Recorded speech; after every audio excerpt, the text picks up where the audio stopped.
submersible implosion. That's the story. Well, the first footage of the wreckage has been revealed as new evidence emerges during this U.S. Coast Guard Marine Board hearing. Take a look at that. This is brand new. This is surfaced during this hearing this week there, I believe, in Charleston, South Carolina. Now, the video shows the catastrophic implosion of the 22-foot submersible in June of last year, resulting in the loss of all 5 people aboard. Now, for more on the hearing and the images we're seeing of the sub, the Titan sub there, we're going to be joined by our longtime friend, maritime expert, Sal Mercogliano, and he joins me. There's some of the workers who have been on the project, and what you're seeing on here right now, this imagery, is part of the submersible. It's actually the back part of the submersible. This is a part that wasn't within the pressure vessel. So that's why you see it in an entirely kind of one piece here. It actually would have come off the back end. All right, so, I wanted to ask, too, because this was captured just 4 days after the submersible imploded.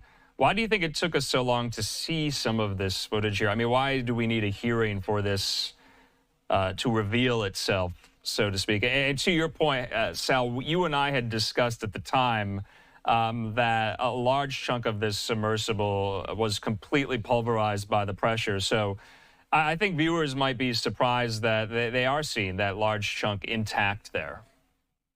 Yeah, one of the things we got from the hearing so far was some pretty operating. And what we're hearing here is like consistent problems with this vessel. And what's amazing is there was no one to appeal this to, because this was an unclassified vessel. And I think that's what the Coast Guard really wants to find out about, is whether or not there should have been some sort of oversight, including their own, of this event. Weight to create what's called neutral buoyancy. That allows them to maneuver at depth without coming up or down.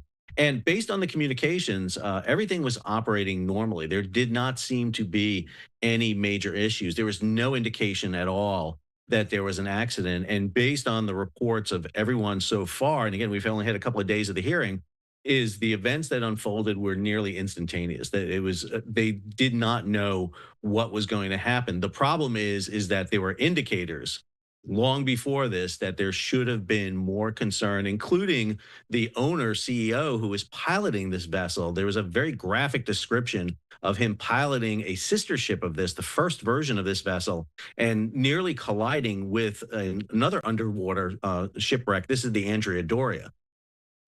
Yeah, Sal, I wanted to ask, too. I think one of the things we're going to see come out of this is not just evidence, but maybe the Coast Guard putting in place some rules and regulations over submersibles. Let's not forget, this is one of the safest modes of transportation in the ocean. Really hadn't seen any loss of life in the 60 years use of submersibles until this event. Submersibles in the future, that there is a process whereby people can go. The problem is everyone's echoing the same account, that this was a problem, but there was nowhere to go beyond the CEO, Stockton Rush. But the buck stopped with him. There was no Coast Guard. There was no oversight agency they can really go to. And again, this is an extremely safe process. Almost every submersible is rigorously tested. This submersible was not rigorously tested. It was left outside over the winter time and then brought back in.